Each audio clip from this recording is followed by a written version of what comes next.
So this is what I've been up to lately.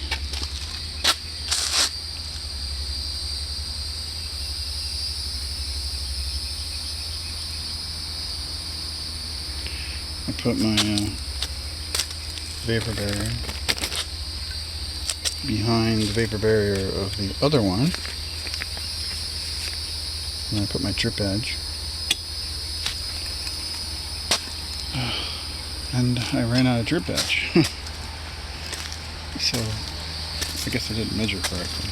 Now I'm going to need like a quarter of one, maybe less. I hate that when I do that.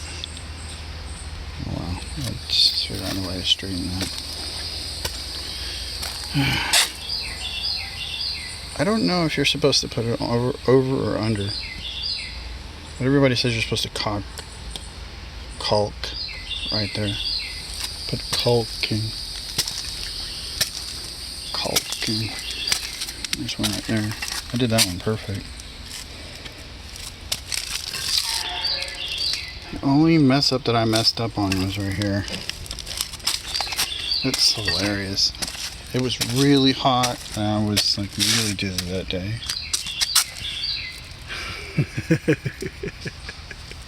Oh well. It looks a little funny, but it's hilarious. The saw was really heavy and the handle broke. The grip on the handle went to crap. I don't know why people always pick the hottest time of the year to ask you to do shit. See? The handle just started coming off. I don't understand that. That saw has been like my go-to saw for so long now. I guess it's time to get another one. Oh, if you're going to be doing this, if you're going to be putting T11 panels up, you can see we hired a contractor, not a contractor, but just a carpenter basically. He came out and he did this. He did a good job. It's just, look how shitty the wood is. Do you see what I'm saying? The wood is crap. It's not dry rotting, so it's not got fungus in it, but the quality of this wood is absolute garbage. It doesn't look the same as the way that it used to be. Like you can tell this was from hardwood and it was pressed. Now look at this. It's got crack lines all in it. And I guess you could chalk that up to a bad paint job or whatever. It can be fixed. Here I'm just going to glue a little insert, a shim, glue that over the nail. It's probably going to drive someone crazy because they're not going to know what's holding it up, but I can probably put a little message, nail, right there. It's going to be funny. So I got to figure out how to get these bent correctly and then squish some caulking in there so I can seal the little edges where they join. There and there. This is what I don't know about. I did manage, I missed it though, you know. I measured incorrectly, so it is in the correct position. It's just, I meant for it to be centered because I was going to stuff the plug in there and glue it around it, but now I'm thinking I gotta have something else. And I'm thinking just foam it. Use foam. It should seal it perfectly. And plus you can just use a screwdriver to whack the foam out if you ever have to get back in there. And of course I use decking screw on the bottom part because if this rots again, then you know it'll be a lot easier to replace it.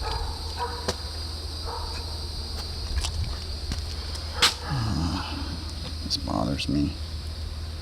I just would glue it, put some sawdust there to fix it and paint it. No one will notice. It was really hard for me to hold that saw. I should have bought a hand saw. But this is what happens is somebody gives you a budget and you have to do this quickly when it's like fucking 90 degrees outside. Excuse my language. I could just say it in German. It's freaking 90 degrees. This was my post that I put up. I know people are going to say this is horrible because of how tall it is, but they don't know what I did at the bottom. As you can see, it is the proper way. It is not touching, so there will be no rot at all for as long as this wood lasts. So what I did was I took a 5/8 inch, a huge bolt, 5/8 inch bolt, a really long one. It's like 12, I think it was 15. It was either the 16 or the 12 inch. And I bolted it into the bottom so that the bolt stuck out. And I angled it so that it literally puts the pressure on the ground. And then I foamed around it. So, I mean, besides being wobbly, it is completely 100% solid. It can take a lot more weight now. I don't know about stabilizing the top. I was thinking if I had the time, I could use what they call, they drive an iron rod into the ground with a hammer drill, but I don't have a hammer drill. So this was my second best solution. And so that's what I did, came up with it. Normally they use these, they call them twist shank nails. They're, I think, 2.5 inch twist shank galvanized nails. They're not galvanized all that well because some of the nails are rusted, as you can see. They're not always good quality nails. And that's bad when it starts to rust like that.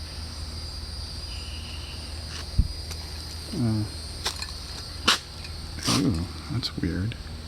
What is that called when people have a fear of... It's like a little miniature beehive or something. A tryptophobia or something. Oh, another thing that you need. Right? The person that was paying me to do this is cheap as hell. This was only $7. You have to have a square. And you have to have a level.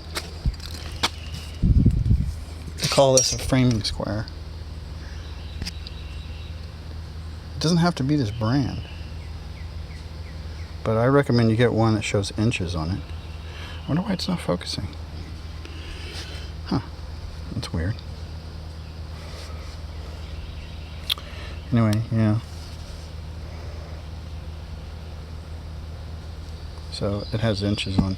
The other framing square at the Harbor Freight was metric. It was in millimeters and centimeters. Ooh, that's ridiculous, you know? Especially if you're measuring everything in inches and feet. So, my only problem is fixing this. I'm just gonna fix that up, put a little epoxy on it. And then I got that, and then all I have to do is do the back, which is only like every 4, 1, 2, 3, 4 is one panel. So let's say about 1, 2, 3, 4, maybe 5 panels in the back, maybe 4. And that's all I have to do, and I'm done. Dun dun dun dun dun. And insurance can't say that there's dry rot anymore. Fucking cock-sucking pieces of shit. Oh, I shouldn't have... I'm not really going after their sexuality. How do I say that? They're a bunch of assholes. I mean, they could have said, oh, hey, you had dry rot when it was winter. It would have been a lot easier. Instead of fucking sweating my ass off right now. Like a bucket of sweat every minute. It's not that bad. I mean, in July it's 100, so it's 10 degrees hotter. So you really have to only work in the mornings and the evenings. Basically, you skip from noon, maybe about till 1 until 6 p.m. Skip all of that, unless you were to have a heat stroke. And then you can work like the last 2 hours of sunlight because it cools off a lot. So you get a good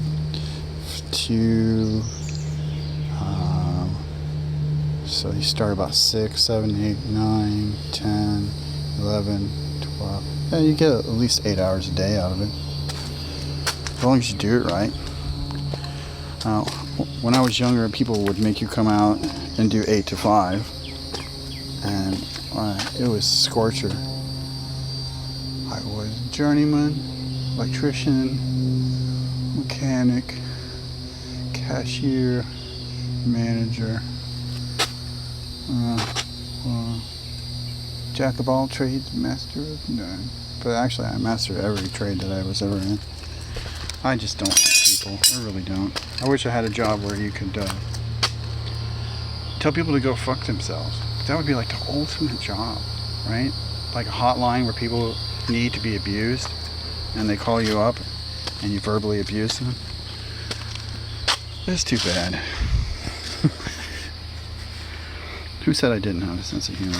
So, if you're going to be doing something like this or lifting T11s by yourself, this lonesome solo job, you're going to need a jack. A bottle jack, preferably, because it's easier to move. You know, I know you're going to say, oh, I have a 5-ton rolling jack, but most of the time when you're doing this, people don't have sidewalks next to their house, or they don't have paver stones. And I'm the one who installed all these paver stones. That's why it's uneven right there, because I have to cut that part of the paver stone, and I didn't have a chisel or any way to cut it. But, you know, it's nice to have these paver stones here. It makes it a lot easier. Makes your life easier, anyway. But anyway, that's it. And besides this mystery vent, which I don't know. It's weird because the kitchen vent goes up to the roof. So I have no idea what this goes to. I'm assuming that it's air intake for the fireplace, but I have no idea. And that drain does not go to the air conditioner. It doesn't go to anything that I know of, because I've been all over the roof. Oh, wait a minute. No, that's right. It does go to the air conditioner. It goes to the attic air conditioner. Anyway, not a hard job. It's just take your time, go slow, measure again, and get the right instruments. Get yourself a jack. Get yourself a square. You have to have a square. And maybe a really long ruler so you can draw straight lines. The square is usually what I use to do my straight lines. But the only other hard part is, for me, is going to be doing this, since I don't have a template. And I'm horrible at figuring out. Like, that was completely off. I measured incorrectly for some reason. Either that or the wood went up there a lot more than it should have. Huh. But yeah, this always worries me because it means if I mess up, it means the whole board's down. And then, of course, the cable line, I have to cut a hole there and pull the cable through and drill a teeny tiny hole for it. And we're done.